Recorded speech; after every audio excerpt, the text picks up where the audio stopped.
అమ్మా ఈ మొక్క పెట్టావమ్మా, చిన్న మొక్క లేదా?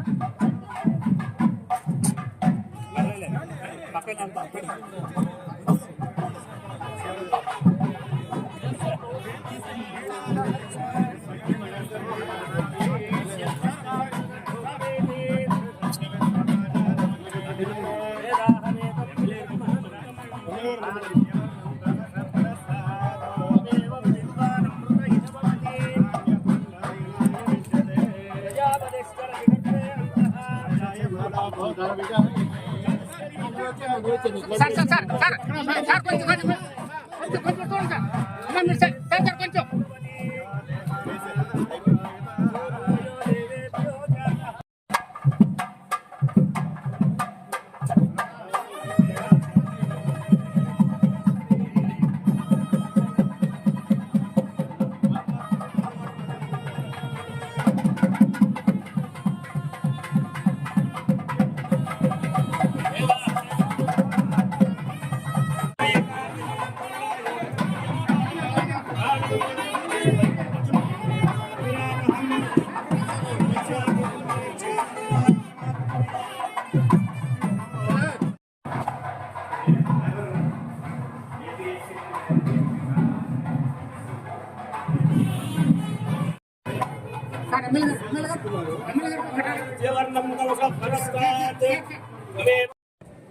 గౌరవ మంత్రివర్యుల చేతుల మీదుగా సుమారుగా ఈ చుట్టుపక్కల ప్రాంత ప్రజలు 1,00,000 మంది ఇక్కడ జీవనం సాగిస్తా ఉన్నారు. పక్కనే పటమట, యనమల కుదురు, తాడిగడప, ఒక 2-3 కిలోమీటర్లోనే కానూరు ప్రాంత ప్రజలు, సనత్ నగర్, ఎక్కువగా మైనార్టీ, శ్రీకాకుళం నుంచి జీవనం సాగించి ముఠా కార్మికులు, ఒక్క యనమల కుదురు ప్రాంతంలోనే 1,00,000 మంది పేదవారు ఎక్కువగా నివసించే ప్రాంతం యనమల కుదురు. పక్కనే కానూరు, ఇవన్నీ చూసుకుంటే సుమారుగా 1,50,000 మంది ఇక్కడ జీవనం కొనసాగిస్తా ఉన్నారు. ఈ ప్రాంతంలో ఒక మంచి హాస్పిటల్ కట్టాలి అని చెప్పి 2014-19 మధ్యలోనే సంగా నరసింహరావు గారు నన్ను అడగటం జరిగింది. అప్పట్లోనే ఈ ప్రాంతంలో ఇక్కడ స్థలం ఇస్తానని కూడా చెప్పడం జరిగింది. మరి ఆ రోజు ఉన్న పరిస్థితులను బట్టి ఆ తర్వాత వచ్చిన ప్రభుత్వంలో మంత్రి గారు నాకన్నా ఎక్కువగా స్పీడ్ గా ఉన్నారు. హాఫ్ అన్ అవర్ ముందే వచ్చేసారు. నేను 2-3 కార్యక్రమాలు పని మొదలు పెట్టేటప్పటికే మంత్రి గారు వచ్చేసారని చెప్పారు. హడావుడిగా ఇక్కడికి రావడం జరిగింది. అయినా ఆయన చెప్పిన సమయానికి నేను కూడా చేరుకోవడం జరిగింది. ఈ విధమైన క్రమశిక్షణ, డిసిప్లిన్ ఒక తెలుగుదేశం పార్టీ, బీజేపీ కూటమిలోనే నాయకులకు ఉంటుంది అని చెప్పేసి తెలియజేస్తూ, ఇక్కడ ముఖ్యంగా ఎక్కువ మంది ఉన్నారు కాబట్టి చెప్తా ఉన్నాం, అభివృద్ధి పైన దృష్టి పెడతాం. గత 5 సంవత్సరాల్లో ఏ విధంగా రాష్ట్రం అభివృద్ధి కోల్పోయి అన్ని వ్యవస్థలు కూడా భ్రష్టు పట్టిపోయినాయో, వ్యవస్థలన్నీ కూడా గాడిలో పెట్టే విధంగా శాసనసభ్యులుగా మేము, మంత్రులుగా వారు, ముఖ్యమంత్రిగా చంద్రబాబు నాయుడు గారు 24 గంటల్లో 18 గంటలు కష్టపడి పనిచేసి మళ్ళీ 2024లో మీ అభిమానాన్ని ఇదే విధంగా ఉంది మళ్ళీ అధికారంలోకి ఎన్డీఏ కూటమిని తీసుకొస్తామని, 2029లో తీసుకొస్తామని ఈ సందర్భంగా తెలియజేస్తూ, ఇప్పుడు రాజ్ కుమార్ గారు మాట్లాడతారు. ఇప్పుడు మన దాతలు రాజ్ కుమార్ గారిని ముందుగా మాట్లాడవలసిందిగా కోరుతున్నాం. The rest of the team that has helped us in getting all the approvals, all the needed information to build this by itself. The last point I'll tell you is, this is just a starting. We hope this will become an ideal hospital for the country to build a ongoing preventive healthcare system in this country. It can be done. India can use a lot of preventive care promotions in this part of the world. శాసనసభ్యులు గౌరవనీయులు కోడే ప్రసాద్ గారికి, వైద్య శాఖ మార్చులు, medical education శాఖ మార్చులు సత్యకుమార్ యాదవ్ గారికి, అలాగే ఈ భవన నిర్మాణానికి సహకరించిన వెలగపూడి ట్రస్ట్ రాజ్ కుమార్ గారికి, వాళ్ళ కుటుంబం మొత్తానికి, ఇక్కడ విచ్చేసిన అందరికీ కూడా నమస్కారం. అంటే చాలా సంతోషం. సంగా నరసింహరావు గారు ఆల్మోస్ట్ 1.5 year నుంచి ఈ పర్టికులర్ సెంటర్ ఎస్టాబ్లిష్ చేయాలని, ఒక ప్రెస్టీజియస్ గా దీన్ని డెవలప్ చేయాలని చాలా ఇంట్రెస్ట్ తీసుకుని చాలా సార్లు కలవడం, కొంత గవర్నమెంట్ లో కొంత ఫైనాన్స్ సైడ్ నుంచి అక్కడి నుంచి కొన్ని ఇష్యూస్ వచ్చినప్పటికీ కూడా రిపీటెడ్ గా 3 సార్లు దీన్ని ఫైల్ ని మనం సర్క్యులేట్ చేసి దాని తర్వాత పర్మిషన్ తీసుకోవడం జరిగింది. అతి తక్కువ టైంలో మనం ఒక మంచి స్ట్రక్చర్ ని మనం డెవలప్ చేసుకోగలిగాం. ఈ కార్యక్రమంలో సంగా నరసింహరావు గారు, అలాగే మెయిన్ డోనర్ రాజ్ కుమార్ గారు, వాళ్ళ ఫ్యామిలీ చాలా వాళ్ళ సహాయం చాలా ఉంది, వాళ్ళ ఫోకస్ అలాగే వాళ్ళ కాన్సన్ట్రేషన్ చాలా ఉంది. చాలా సంతోషం. ఇప్పుడు ఒక మంచి ఇన్ఫ్రాస్ట్రక్చర్ డెవలప్ అయింది. దీని తర్వాత నెక్స్ట్ ఛాలెంజ్ ఏంటంటే దీన్ని ప్రాపర్ గా మెయింటైన్ చేయగలగడం. మా జనరల్ గైడ్ లైన్స్ ప్రకారం మన రాష్ట్రంలో సుమారు 555 అర్బన్ ప్రైమరీ హెల్త్ సెంటర్స్, అంటే ఇలాంటి అర్బన్ ప్రైమరీ హెల్త్ సెంటర్స్ ప్రతి 50,000 పాపులేషన్ కి ఒకటి మనం స్టార్ట్ చేశాము 120 మున్సిపాలిటీస్ లో. కాకపోతే అవి ఒక స్టాండర్డ్ టైప్ డిజైన్ ఉంటాయి. 80 లక్షల రూపాయలు మనకి ఫండ్స్ గవర్నమెంట్ ఆఫ్ ఇండియా అలాగే స్టేట్ గవర్నమెంట్ కూడా కలిపి 80 లక్షల రూపాయలతో మనం ఒక స్టాండర్డ్ డిజైన్ మనం చేస్తాం. అది కాకుండా ఇది ఫ్యూచర్ లో చాలా మంచి ఉపయోగం ఉండాలి, అలాగే ఫ్యూచర్ లో ఇది ఒక మంచి హెల్త్ సెంటర్ లాగా, ఒక హాస్పిటల్ లాగా డెవలప్ చేయాలి అనే ఉద్దేశంతో చాలా ఎక్కువ మన ప్రొవిజన్స్ పెట్టి డెవలప్ చేసినందుకు ప్రత్యేకంగా ట్రస్ట్ ప్రతినిధుల్ని అందరినీ కూడా ప్రత్యేకంగా అభినందిస్తున్నాను. డెఫినెట్లీ ఈ సెంటర్ లో మామూలుగా ఉన్న స్టాఫ్ కన్నా, అంటే గవర్నమెంట్ ఆఫ్ ఇండియా నామ్స్ ప్రకారం ఉన్న స్టాఫ్ కన్నా ఎక్కువ మందిని మనం ప్రొవైడ్ చేయడానికి ప్రయత్నం చేస్తున్నాము.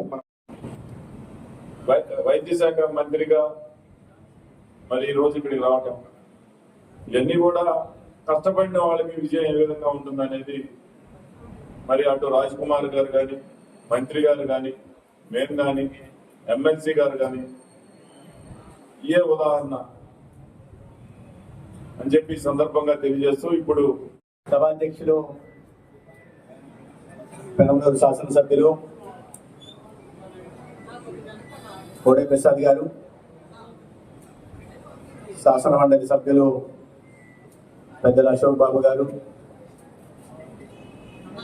గౌరవనీయులు సంగా నరసింహారావు గారు,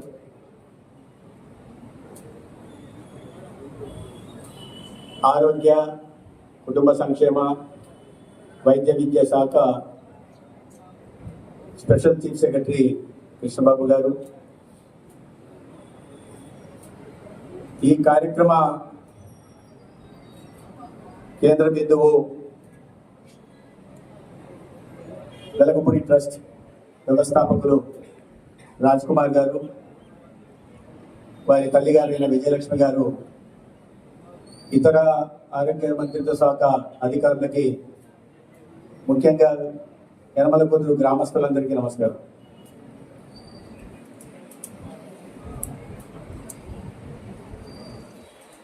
ఈ ప్రాంగణంలోకి వచ్చినప్పుడు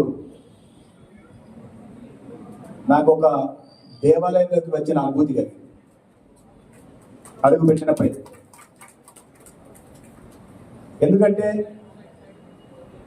ప్రాణం పోసే, ప్రాణం నిలబెట్టే చికిత్సా కేంద్రాలు, ఆసుపత్రులు నిజమైన దేవాలయాలుగా నేను భావిస్తాను. అందుకేనేమో బహుశా మనుషుల గురించి, మనుషుల కష్టాల గురించి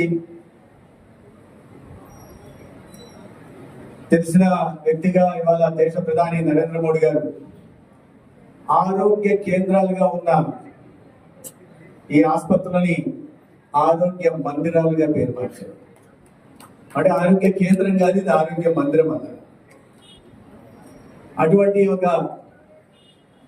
చక్కనైన ఆరోగ్య మందిరాన్ని నిర్మించి ప్రభుత్వ ఆసుపత్రులు ఇతర ఏ పిహెచ్సిలోనూ లేని అధునాతన వైద్య పరికరాలు, డయాగ్నోస్టిక్ ఎక్విప్మెంట్ ని అందజేసిన వెలగపూడి రాజ్ కుమార్ గారికి ప్రత్యేకంగా నేను అభినందనలు తెలియజేస్తున్నా. వారి దివంగత తండ్రి గారైన ఉమామహేశ్వరరావు గారి జ్ఞాపకార్థం, తల్లి గారైన విజయలక్ష్మి గారి గౌరవార్థం వారి ఇంత చక్కనైన భవనాన్ని నిర్మించి పరికరాలతో సహా అందించారు. దానికి ఒకవైపు ప్రత్యేకంగా ఆయనకు అభినందనలు తెలియజేస్తూనే ఈ మొత్తం వ్యవహారానికి ఒక సంధానకర్తగా వివరించిన సంఘ నరసింహారావు గారికి నేను ప్రత్యేకంగా ధన్యవాదాలు తెలియజేస్తున్నాను. అది దేవుడి కోసం మందిరమైన, పేదల కోసం ఆరోగ్య మందిరమైన నిర్మించాలనే ఆలోచన, గొప్ప మనసు ఉన్న మనిషి ఆయన. అందుకంటే ఆయనకు ఆ గౌరవం కూడా నాకు. ఇప్పుడే బోడే ప్రసాద్ గారు చెప్తున్నారు, 8:30కే వచ్చేసాను. ఉదయాన్నే నాకు 2 కార్యక్రమాలు ఉన్నాయి, చూసుకొని రావడం జరిగింది. ఎందుకు ముందుగా వచ్చానంటే ఈ వెలగపూడి గ్రామం ఉంటుంది, యనమలకుదురు గ్రామంతో నాకు ముందు నుంచి పరిచయం. ఒకటి సంఘ నరసింహారావు గారు మా గురువు గారైన వెంకయ్యనాయుడు గారికి మిత్రులు కావడం, సో వారితో నిరంతరం సంపర్కం ఉండడం అయితే, రెండవది నా పార్టీ నాయకులైన వెలగపూడి శివప్రసాద్ గారు యనమలకుదురు గ్రామస్తులే. సో ఆయన ద్వారా కూడా నేను విద్యార్థి దశగా ఉన్నప్పటి నుంచి గ్రామానికి వచ్చేవాడిని. అదొక ప్రధాన కారణం కాస్త ముందు రావడానికి. ఎమ్మెల్యే గారు